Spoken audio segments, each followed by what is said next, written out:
மகந்திபுரம்ங்கிற கிராமத்துல ராஜாராவ் அவர்களோட 50 ஏக்கர் தோட்டத்துல ரங்கா தோட்டக்காரனா வேலை செஞ்சுட்டு வந்தான். ரங்கா ஒரு பயங்கரமான சோம்பேறி. எந்த வேலையையும் தள்ளி போட்டுட்டே இருப்பான். நேரத்துக்கு செய்யாம காலம் கடத்திக்கிட்டே இருப்பான். அவனோட மனைவி பேரு லக்ஷ்மி. அவனுக்கு ஒரு மகா கூட இருக்கா.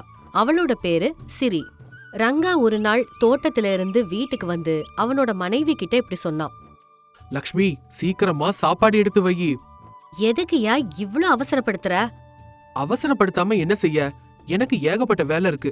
சீக்கிரமா சாப்பாடு வச்சேன்னா நான் பாட்டுக்கு என் வேலையை பாப்பேன். சரி சரி, 5 நிமிஷம் இருங்க. சமைச்சுக்கிட்டு தான் இருக்கேன்.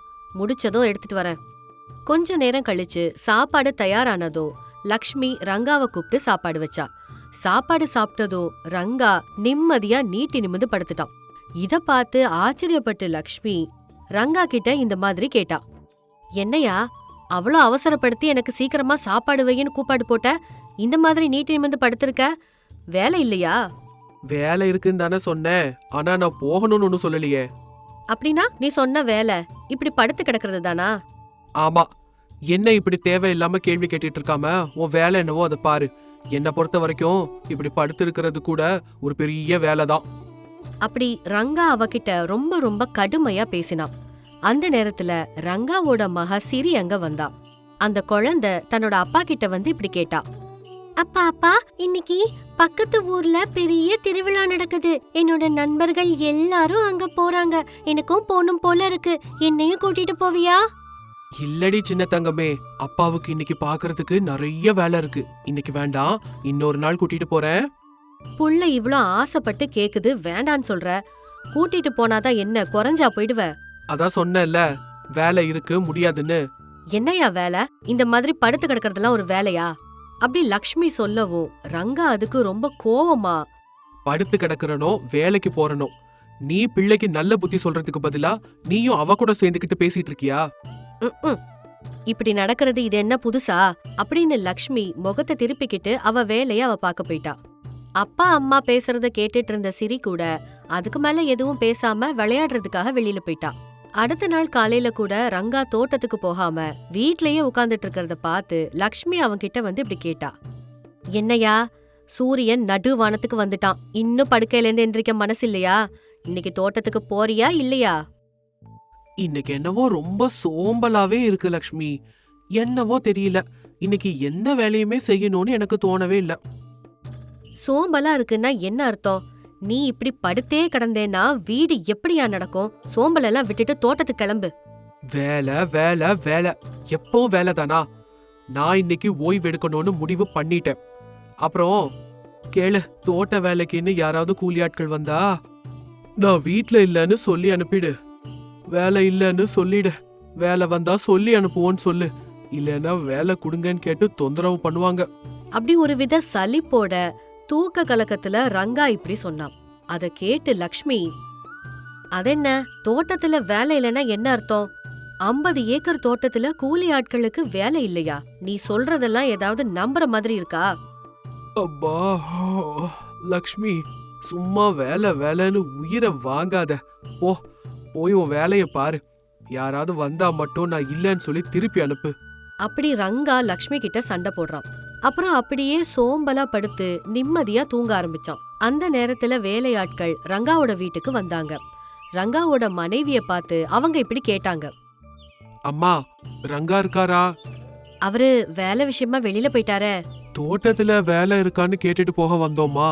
தோட்டத்துல இப்போ எந்த வேலையும் இல்லன்னு சொல்ல சொன்னாரு. ஏதாவது வேலை இருந்தா அவரே கூப்பிட்டு அனுப்புறேன்னு சொன்னாரு.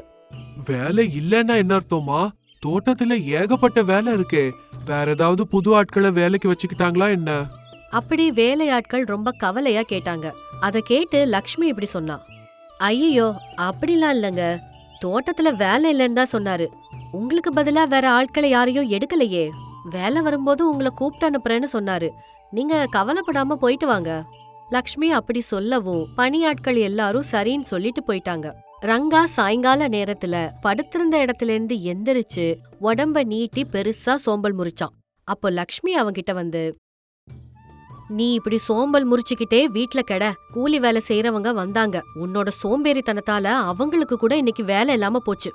அவங்களுக்கு என்னென்ன வேலை செய்யணும்னு சொல்லிட்டு வந்து படுத்து கிடையே. ஆமா, நீ தோட்டத்துல வேலையே இல்லைன்னு சொன்ன. அவங்க என்னவோ தோட்டத்துல நிறைய வேலை இருக்குன்னு சொல்லிட்டு போனாங்க. மறுபடியும் ஆரம்பிச்சிட்டியா? ஒரு நாள் ஓய்வெடுத்தா என்ன குடியா முழுகி போயிடும். அப்புறம் தோட்டத்துல வேலை இருக்கா இல்லையான்னு எனக்கு தெரியாதா?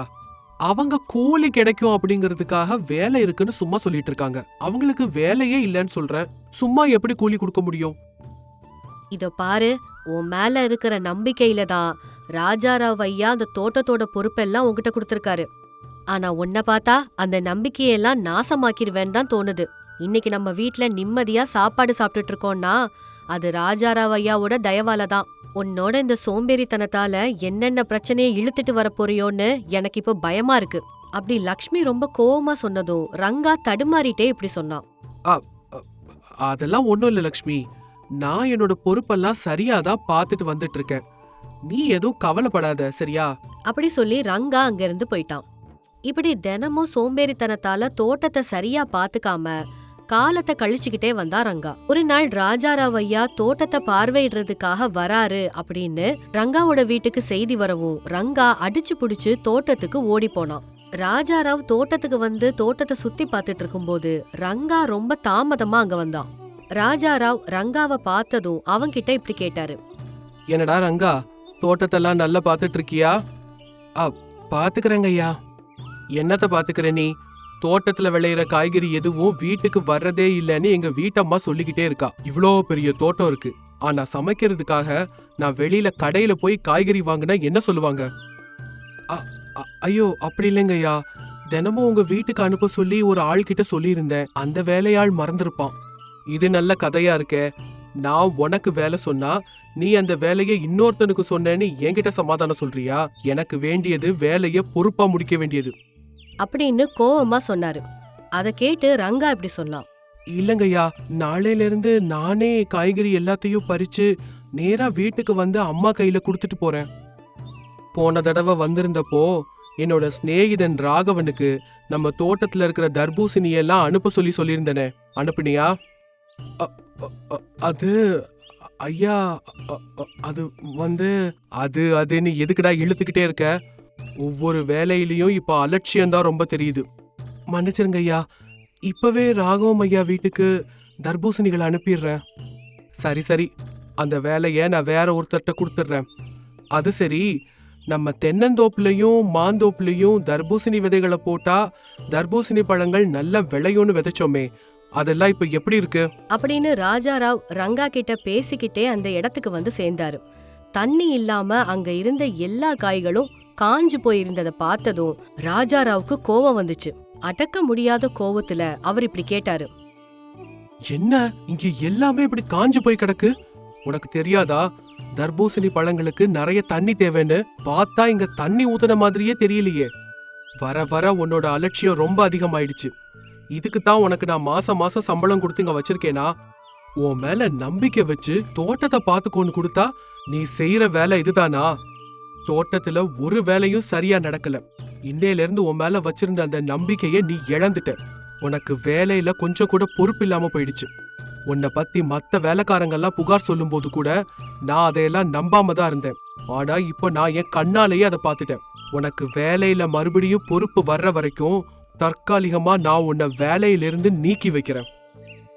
ராஜாராவ் அவனை வேலையிலிருந்து நீக்கிட்டதுனால ரங்கா ரொம்ப ரொம்ப கவலைப்பட்டான். வீட்ல மனைவி சொன்ன வார்த்தைகள் எல்லாம் ரங்காக்கு இப்போ ஞாபகம் வந்துச்சு. இப்போ சம்பளமும் கைக்கு வரல. வேலைய விட்டும் நீக்கிட்டாங்க அப்படின்னு வீட்ல போய் சொன்னா வீட்ல பெரிய சண்டையாயிருமோன்னு நினைச்சான். வீட்டுக்கு போனா எப்படியாவது பணத்தோட தான் போகணும்னு நினைச்சான். அப்படியே நினைச்சுக்கிட்டே நடந்து போயிட்டு இருந்தான். அப்போ ராகவையாவோட வீட்டு பக்கத்துல போகும்போது ராகவையா குடும்பத்தோட எங்கேயோ பிரயாணமா போறத பார்த்தான். பண தேவை இருந்ததால அன்னைக்கு ராத்திரி ராகவையாவோட வீட்ல ஏதாவது திருடிட்டு போலாமான்னு யோசிச்சான். திருடுறதுக்காக வீட்டுக்குள்ள போன ரங்கா தனக்கு தானே இந்த மாதிரி சொல்லிக்கிட்டான். ராகவையாவோட வீட்ல ஏதாவது மதிப்புள்ள பொருளை திருடி அதை வித்து அதுல வந்த பணத்தை எடுத்துட்டு போய் நாளைக்கு லக்ஷ்மி கையில கொடுத்துடணும். வேலை போன விஷயம் மட்டும் லக்ஷ்மிக்கு தெரிய வந்துச்சுன்னா அவ்வளோதான், வீட்டையே ரெண்டாக்கிடுவா. சரி, நமக்கு தான் நிறைய நேரம் இருக்கே. ராகவையாவும் அவரோட குடும்பமும் இப்போதானே இங்க இருந்து கிளம்பி போயிருக்காங்க. திரும்பி வர்றதுக்கு எப்படியும் நேரமாகும். அதுக்கப்புறமா ஏதாவது திருடிட்டு போலாம். அது வரைக்கும் நிம்மதியா ஓய்வெடுக்கலாம் அப்படின்னு மனசுல நினைச்சுக்கிட்டு அங்கேயே படுத்துட்டான். கொஞ்ச நேரம் கழிச்சு, இப்பவே என்ன அவசரம்? விடியறதுக்கு முன்னாடி ஏதாவது பொருள் எடுத்துட்டு போனா போறாதா? இன்னும் கொஞ்ச நேரம் கூட நிம்மதியா ஓய்வெடுக்கிறேன். அப்படியே அப்புறம்னு காலத்தை கடத்திட்டு அப்படியே தூங்கிட்டான். அதிகாலை நேரமும் ஆயிடுச்சு. ராகவையா குடும்பத்தோட திரும்பி வந்தாரு. வீட்டு பட்டாளையில படுத்திருந்த ரங்காவை பார்த்து அவருக்கு ரொம்ப ரொம்ப ஆச்சரியமாயிடுச்சு. ராகவையா இங்க படுத்துட்டு இருக்கிறது தன்னோட நண்பனோட தோட்டத்துல வேலை செய்யற ரங்கான்னு தெரிஞ்சு உடனடியா ரங்காவை கூட்டிக்கிட்டு தன்னோட நண்பரோட வீட்டுக்கு போனாரு. ரங்கா இது எல்லாத்தையும் பார்த்து ரொம்ப பயந்தான். இது வரைக்கும் எல்லாரும் அவனை சோம்பேறி அப்படின்னு மட்டும்தான் சொல்லிட்டு இருந்தாங்க. இனி அவனை திருடன்னு சொல்லிடுவாங்களோ அப்படின்னு ரங்கா ரொம்ப பயந்தான். ராகவையா ரங்காவை கூட்டிக்கிட்டு ராஜாராவோட வீட்டுக்கு வந்தாரு. இந்த ரங்கா உன்னோட தோட்டத்துல வேலை செய்யறவன் தானே? ஆமா. இப்போ என்ன ஆயிடுச்சு? 2 பேரும் சேர்ந்து காலையிலேயே வந்திருக்கீங்க. ராத்திரியில ஒரு வேலை விஷயமா நான் குடும்பத்தோட வெளியூர் போயிருந்தேன். காலையில வந்து பார்த்தா இந்த ரங்கா எங்க வீட்டுக்குள்ள வந்து படுத்திருக்கான். பார்த்தா ராத்திரி முழுக்க அவன் அங்கதான் தூங்கிட்டு இருந்திருக்கான். ராத்திரி நேரத்துல எங்க வீட்டு காம்பவுண்ட் தாண்டி எதுக்காக எங்க வீட்டுக்குள்ள வந்து படுக்கணும்? பார்த்தா இவன் எங்க வீட்டுக்கு திருட வந்த மாதிரி தான் தெரியுது. திருடுறதுக்காகலாம் இல்லடா. போன தடவை வந்திருந்தப்போ தர்பூசணி வேணும்னு கேட்டிருந்தேல்ல, நான் தான் உங்க வீட்டுல குடுத்துட்டு வர சொல்லி அனுப்புனேன். இவனுக்கு இருக்கிற சோம்பேறித்தனத்தால ராத்திரி அங்கேயே படுத்து அப்படியே தூங்கி இருப்பான். அதுக்காக திருடன்னு சொன்னா எப்படிப்பா? அப்படியா? தர்பூசணி கொண்டு வந்தானா? ஐயோ, இவன் திருடுறதுக்காக தான் வந்துட்டான்னு நினைச்சு பயந்துட்டேன்பா. தப்பாயிடுச்சு, என்ன மன்னிச்சிருப்பா. ஓ, அதனால என்ன, பரவாயில்லப்பா. சரி சரி ராஜாராவ், நான் இனி போயிட்டு வரேன் அப்படின்னு சொல்லி ராகவையா அங்கிருந்து போயிட்டாரு. ரங்கா தான் பண்ணின தவறு என்னன்னு புரிஞ்சு தன்னை சரியான நேரத்துல காப்பாத்தினதுக்காக நன்றி உணர்ச்சியோட ராஜாராவையாவோட கால்லயே விழுந்துட்டான். இன்னைக்கு நீங்க எனக்கு பண்ணின உதவிய நான் ஜென்மத்துக்கும் மறக்க மாட்டேன்யா. இந்த சோம்பேறித்தனத்தினால எனக்கு சரியான நல்ல பாடம் கிடைச்சிருச்சு. இனிமே இப்படி செய்ய மாட்டேங்கய்யா. அதோட தோட்ட வேலையில இனி அலட்சியமா இருக்கவே மாட்டேன். எல்லா வேலையையும் சரியா பாத்துக்கிறேங்க ஐயா. நீ பண்ண தப்பு என்னன்னு உனக்கு புரிஞ்சிருச்சுல்ல. இனிமேல இருந்து பொறுப்பா நடந்துக்கோ.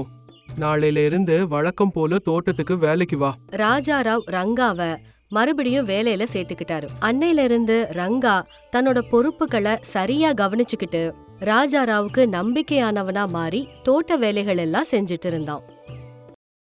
ஒரு காலத்துல கங்கிவலசாங்கிற கிராமத்துல கங்கம்மா கங்கையா அப்படின்னு ஒரு தம்பதிகள் விவசாயம் செஞ்சு வாழ்ந்துட்டு இருந்தாங்க. அவங்களுக்கு சுரேஷ்னு ஒரு பையன் பக்கத்து ஊர் காலேஜ்ல படிச்சிட்டு இருந்தான். அவங்களோட வாழ்வாதாரம் விவசாயம்தான். விவசாயத்தை தவிர்த்து அவங்களுக்கு வேற எதுவுமே தெரியாது. ஒரு நாள் கங்கையா கங்கம்மா கிட்ட, கங்கம்மா, நமக்கு வயசாயிட்டே போகுது. இந்த விவசாய வேலையெல்லாம் இனிமே என்னால செய்ய முடியல. அதோட இந்த வேலையில நமக்கு வருமானமும் பெருசா கிடைக்கிறதில்ல.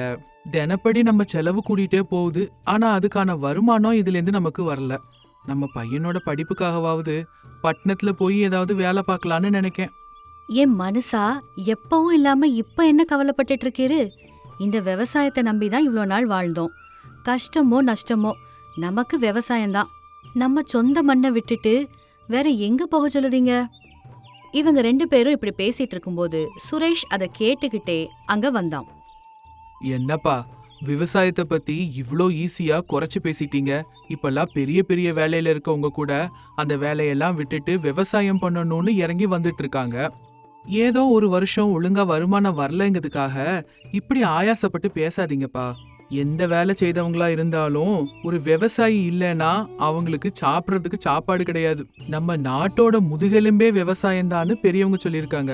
ஒரு விவசாயி மனசார வேலை பார்த்தாதான் ஊர்ல இருக்கிற எல்லாருக்கும் வயிறார சோறு கிடைக்கும். நீ சொல்லுறது கூட சரிதாயா. ஆனா இப்பெல்லாம் விவசாயத்துல செலவு ரொம்ப அதிகமாயிட்டு. ஆனா அதுல இருந்து வரக்கூடிய வருமானம் நமக்கு குடும்பத்துக்கே போத மாட்டேங்கு. முன்னாடிலாம் வேலைய சுறுசுறுப்பா செஞ்சுக்கிட்டு இருந்தோம். இப்ப அந்த அளவுக்கு உற்சாகமா வேலை செய்ய மேலுக்கும் முடிய மாட்டேங்குதுப்பா. எதுக்குப்பா நீ இவ்ளோ கவலைப்படுற? இப்பதான் எல்லா வேலைக்கும் மிஷின் வந்துருச்சுல்ல. வேலையையும் சீக்கிரமா முடிச்சிரும். மனுஷனோட களைப்பை எல்லாம் குறைச்சு பாதி வேலைய அதுவே ஈஸியா முடிச்சிரும். எப்போ அந்த மாதிரி இயந்திரங்கள் வாங்கலாம் நம்ம கிட்ட காசு இல்லப்போ. உன் படிப்பு கூட இன்னும் முடியல. வர்ற காசு எல்லாத்தையுமே உன் படிப்புக்காக தான் செலவு பண்ணுதோம். அப்படி இருக்கையில எங்கேருந்து இந்த இயந்திரங்கள்லாம் வாங்க சொல்லு. எப்பா, நான் படிப்பெல்லாம் நிறுத்திடலான்னு நினைக்கேன். எனக்கு இந்த படிப்புல எல்லாம் பெருசா ஈடுபாடே இல்ல. ஈடுபாடு இல்லாம படிக்க படிப்பு தேவையும் இல்ல. நான் கூட உங்க கூட சேர்ந்து விவசாயம் பண்ணுதேன். லே, என்னல இப்படி ஒரு வார்த்தையை சொல்லிட்ட? உன் படிப்புக்கு எவ்வளோ செலவானாலும் பரவாயில்லையா? கஷ்டப்பட்டு நான் உன்னைய படிக்க வைக்கேன். நீ நல்லா படிச்சு ஒரு சர்க்கார் உத்தியோகத்துக்கு போகணுங்கிறது தான் என் ஆசை. அதுக்கு தான் நானும் உங்க அம்மையும் காட்டுலயும் மேட்லயும் கடந்து உழைக்கும். பின்ன எதுக்காக உன்னை வெளியூருக்கு அனுப்பி படிக்க வைக்கணும்னு நீ நினைக்க? எப்பா, ஒவ்வொரு மனுஷனுக்கும் ஒவ்வொரு துறையில ஒரு தனித்திறமை இருக்கும். விருப்பமே இல்லாம படிக்கிற அந்த படிப்புக்கு எந்த பிரயோஜனமும் கிடையாதுப்பா. பணம் தான் தேவையில்லாம செலவழியுமே தவிர அதுல இருந்து எந்த ஆதாயமும் வராது. என்கிட்ட நல்ல நல்ல யோசனைகள்லாம் இருக்குப்பா. அதனால நான் கூட விவசாயமே பண்றேன்ப்பா. ஐயோ, உனக்கு என்னல கிறுக்கு கிறுக்கு பிடிச்சிட்டா? இந்த விவசாயம் பண்ண முடியாது, லாபம் இல்லைன்னு மக்கள் எல்லாரும் இதை விட்டுட்டு பட்டணத்துக்கு போயிட்டு இருக்காங்க. அதெல்லாம் உனக்கு தெரியும் தானே? இப்ப வந்து நீ விவசாயம் பண்ண போறேன்னு சொல்லுத? அப்படிலாம் எதுவும் நடக்காதுப்பா. நீ தேவையில்லாம யோசிச்சுட்டு இருக்காத. நாளையிலேருந்து நான் படிப்பு எல்லாத்தையும் நிறுத்திட்டு விவசாயம் செய்ய போறேன். டே தம்பி, அப்பா கிட்ட பணம் இல்லைன்னு இந்த முடிவு எடுக்காதய்யா. நாங்க எப்படியாவது கஷ்டப்பட்டு உழைச்சு பணம் சம்பாதிச்சு உன்னை பட்டணத்துல படிக்க வைக்கிறோம்யா. வேகாத வெயில்ல நின்னு காயுது அவ்வளோ சுலபம் இல்லப்பா. கங்கம்மாவும் கங்கையாவும் எவ்ளோ சொன்னாலும் சுரேஷ் மட்டும் அவன் முடிவை மாத்திக்கிறதாவே இல்ல. அவன் பிடிவாதத்தை பார்த்து கவலைப்பட்டு கங்கம்மா இப்படி சொன்னான். யோ, ஏதாவது பேசி நம்ம சுரேஷோட மனசை எப்படியாவது மாத்தணும். இப்படி வெயில்ல எல்லாம் வேலை செஞ்சு அவனுக்கு பழக்கமே இல்ல. கருவேப்பிலை கொத்து மாதிரி ஒரே புள்ள. அவன் இப்படி கஷ்டப்படுறதெல்லாம் என்னால பார்க்க முடியாதுங்க. அவன் நல்ல பெரிய படிப்பு படிப்பான், பெரிய உத்தியோகத்துக்கு போவான், ஒரு பெரிய ஸ்தானத்துக்கு போவான்னு நான் எவ்வளவு நாளா கனவு கண்டுட்டு கிடக்கேன். எதுக்குலா நீ இவ்ளோலாம் கவலைப்பட்டு பேசுத?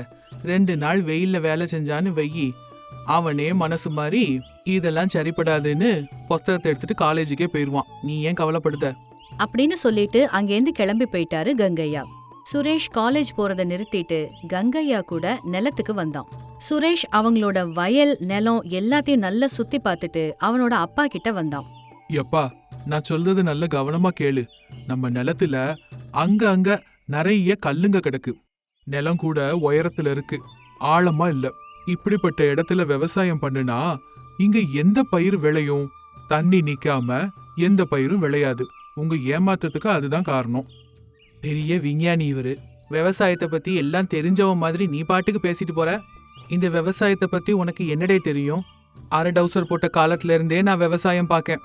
நிலத்தை எப்படி பராமரிக்கணும், பயிர்களை எப்படி விதைக்கணும்னு எங்களுக்கு நல்லா தெரியும். தோரா எதுவும் சொல்ல தேவையில்லை. இப்படி 2 நாட்கள் சுரேஷ் அவனோட அப்பா கங்கையா கூடவே வந்து நிலத்துல சின்ன சின்ன உதவிகள் செஞ்சிட்டு இருந்தான். இப்படி இருக்கும்போது அந்த ஊர்ல இருக்கிற பத்ரையான்னு ஒருத்தன் இத பாத்துக்கிட்டே அங்க வந்தான். என்ன கங்கையா, உம்ம பையனையும் விவசாயத்துக்கு இழுத்துட்டீர் போலையே. உம்மாலேயே ஒழுங்கா விவசாயம் பண்ண முடியல, இதுல உம்ம பையன் வந்து என்ன செய்வான்? உன் வயல் எவ்வளவு சரிவா இருக்குன்னு பாரு. இப்படி இருந்தா நீ எங்க இருந்துவே நல்ல விவசாயம் செஞ்சு பயிர் எடுக்க போற? நம்ம வயலை பாரும், எவ்வளோ ஆழமா எவ்வளோ சுத்தமா வச்சிருக்கேன்னு. அப்படி ரொம்ப எகத்தாளமா பேசி சிரிச்சான். அவன் சொன்னதை கேட்டு சுரேஷுக்கு பயங்கரமா கோவம் வந்துச்சு. என்ன சார்வாள், ரொம்ப எகத்தாளமா பேசிட்டே போறீங்க? கொஞ்ச நாட்கள் கழிச்சு எங்க வயல் பக்கத்துல வந்து பாருங்க. உங்களை விட அதிகமான விளைச்சல் எடுத்து காட்டுறோம். ஓ சரிவே, அதையும் தான் பாப்போமே. அப்பனும் பிள்ளையும் சேர்ந்து தலையில தண்ணி குடிச்சாலும் நான் விளை வைக்கிற மாதிரி பயிரை உங்களால பண்ண முடியாது. அப்படி இன்னும் இளக்காரமா சிரிச்சிட்டு போனாரு. பத்ரையா அந்த பக்கமா போனதும் கங்கையா சுரேஷ் கிட்ட, தம்பி சுரேஷ், ஏன் புள்ளடா நீ, உனக்கு எவ்வளோ புத்திசாலித்தனம் இருக்குடா. உன்னை பத்தி கொஞ்ச நேரத்துக்கு முன்னாடி இழிவா பேசினதுக்கு அப்பாவை மன்னிச்சிரு சாமி. இந்த விவசாயத்தை பத்தி என்னை விட உனக்கே ரொம்ப நல்லா தெரிஞ்சிருக்கு. நீ என்ன சொல்லுதியோ அதே மாதிரி செய்தேன். அந்த பத்ரையனை விட இந்த வருஷம் அதிகமான விளைச்சல் நம்ம எடுத்து காட்டணும்டே. எப்பா, என்ன பேச்சு பேசுதீங்க? என்கிட்ட போய் மன்னிப்பு கேக்குறீங்க? கண்டிப்பா இந்த வருஷம் மட்டும் இல்ல, எல்லா வருஷமும் அந்த பத்ரையனை விட நம்ம தான் அதிக விளைச்சல் எடுக்க போறோம். அப்படி அப்பாவும் பிள்ளையும் பேசிக்கிட்டு இருந்தாங்க. அந்த நேரம் கங்கம்மா அவங்களுக்கு சாப்பாடு எடுத்துட்டு வந்தா. சுரேஷும் கங்கையாவும் உட்கார்ந்து மதியான நேரத்துல நல்லா சாப்பிட்டாங்க. ஏப்பா, நம்ம கிட்ட 2 ஏக்கரா நிலம் இருக்கு. முதல்ல அது எல்லாத்தையும் சமன்படுத்தி கல்லெல்லாம் எடுத்து அதை கொஞ்சம் பராமரிக்கணும். நல்ல உழுது பயிர் வைக்க தயாராக்கணும். இப்ப மார்க்கெட்ல 3 மாசத்துல பயிர்கள் கொடுக்கற புதுவிதமான நெல் விதைகள்லாம் இருக்கு. அதை உபயோகிச்சு ஒரு வருஷத்துக்கு 3 விளைச்சல் எடுக்கலாம். இது கூடவே சின்ன சின்ன காய்கறி செடிகளை நட்டு வச்சு வளர்க்கலாம். 3 மாசத்துல விளைச்சல் எடுக்கலாங்கிறத இதுவரைக்கும் நான் எங்கேயுமே கேள்விப்பட்டதில்ல. உனக்கு யார் சாமி சொன்னது? அதோட ஒரு வருஷத்துக்கு 3 விளைச்சல் எப்படிப்பா எடுக்க முடியும்? எங்க காலேஜ்ல உள்ள ப்ரொஃபசர் தான் சொன்னாருப்பா. இந்த விதைங்க மார்க்கெட்ல கிடைக்குதாம். ஆனா நம்ம பள்ளத்தூர்ல இருக்கிற மக்களுக்கு இப்படி ஒரு விதை இருக்குங்கிறதே யாருக்கும் தெரியாது. நெல்லெல்லாம் அறுவடை செஞ்சதுக்கு அப்புறமா கொஞ்சம் உளுந்தும் பாசிப்பருப்பும் போட்டோம்னா 2 மாசத்துல அந்த விளைச்சலும் எடுத்துடலாம். அப்புறம் சேப்பங்கிழங்கு வைக்கலாம். 3 மாசத்துல அதுவும் தயாராயிடும். இந்த விவசாயத்தை பொறுத்த வரைக்கும் நம்ம கொஞ்சம் திட்டமிட்டு கொஞ்சம் கொஞ்சமா பயிர்கள் நட்டோம்னா விவசாயம் பண்றதுக்கும் எளிமையா இருக்கும். அதோட அதுல இருந்து நமக்கு நிறைய வருமானமும் வரும்பா. அதோட இந்த கெமிக்கல் உரம்லாம் நம்ம பயன்படுத்தாம நம்மளே சொந்தமா இயற்கையான முறையில உரங்கள் தயாரிச்சு அதுல விவசாயம் பண்ணலாம். இப்படி கொஞ்ச நாட்கள் கழிச்சு மழை பெஞ்சுது. எல்லாரும் அவங்களோட வயல்ல நடவு பண்ணாங்க. கங்கையாவும் சுரேஷும் முதல்ல ஒரு இடத்துல விதைகளை விதைச்சாங்க. அது நாற்றா வளர்ந்துச்சு. மழையிலேந்து கிடைச்ச தண்ணீரை அவங்க வயல்ல குறுக்க சின்ன சின்ன வரப்புகள் வெட்டி அந்த தண்ணிய தேங்க வச்சாங்க. நல்லா வளர்ந்த நாற்றுகளை எடுத்து அவங்க வயல்ல நல்ல இடைவெளி விட்டு நட்டு வச்சாங்க. அப்புறமா சொந்தமா அவங்க தயாரிச்ச இயற்கை உரங்களை கொண்டு வந்து வயல்ல எல்லா இடமும் தெளிச்சாங்க. இப்படி பண்ணதுனால அவங்க பயிர்கள்ல எந்த விதமான பூச்சி தொல்லையும் இல்லாம நல்லா விளைஞ்சுது. அப்போ பத்ரையா மறுபடியும் அங்க வந்து, என்ன கங்கையா, உன் பையன் சொன்னான்ட்டு ஏதோ புது வகையா விவசாயம் பண்ண ஆரம்பிச்சிருக்கீர் போல. இப்படி ஒரு விவசாயத்தை இதுக்கு முன்னாடி நான் பார்த்ததே இல்ல. இப்படி நல்ல விளையறதுக்கு முன்னாடியே எடுத்து வேற இடத்துல நட்டு வச்சு இது வரைக்கும் நான் பார்த்ததில்ல. இதனால நேரம் தான் வீணா போகும். வரப்புல தண்ணி இப்படி தேங்கி நின்னா நாத்துங்கெல்லாம் அழுகிதான் போகும். கொஞ்சம் கூரோட விவசாயம் பாருவே. அப்படி சிரிச்சுக்கிட்டே சொன்னான். பத்ரையா சர்வாள், உங்க வேலைய நீங்க பாத்துட்டு போங்க. இது எங்க வயல், நாங்க எப்படி வேணாலும் விவசாயம் பண்ணுவோம். அத பத்தி சொல்றதுக்கு நீங்க யாரு? மறுபடியும் இந்த பக்கமா வந்தீங்க அப்புறம் நல்லா இருக்காது. அப்படி பத்ரையா கிட்ட சண்டை போட்டான் சுரேஷ். கங்கையாவோட வயலை பார்த்த எல்லாரும் அவங்க 2 பேரும் பண்றத பார்த்து சிரிச்சாங்க. அப்படி கொஞ்ச நாட்கள் கழிச்சு நெற்பயிர்கள் ரொம்ப அழகா விளைஞ்சு எல்லா விவசாயிகளுக்கு முன்னாடியும் இவங்க சாகுபடி எடுத்தாங்க. ஒவ்வொரு பயிர்களுக்கும் நடுவுல இடைவெளி விட்டு நட்டதுனால பயிர்கள் அற்புதமா விளைஞ்சுது. இத பார்த்த கங்கையா ரொம்ப சந்தோஷமா அவரோட பையன் சுரேஷ் கிட்ட இப்படி சொன்னாரு. தம்பி சுரேஷ், நானும் சின்ன வயசுல இருந்தே விவசாயம் பண்ணிட்டு இருக்கேன். ஆனா இப்படி ஒரு விளைச்சல நான் எப்பவும் பார்த்ததில்லடா. அப்படி ரொம்ப சந்தோஷப்பட்டாரு. கங்கையாவோட முகத்துல சிரிப்ப பார்த்த சுரேஷ் அவங்க அப்பா கிட்ட இப்படி சொன்னான். எப்பா, உன் முகத்துல இப்படி ஒரு சிரிப்பை பார்த்து எவ்வளவு நாள் ஆச்சுப்பா.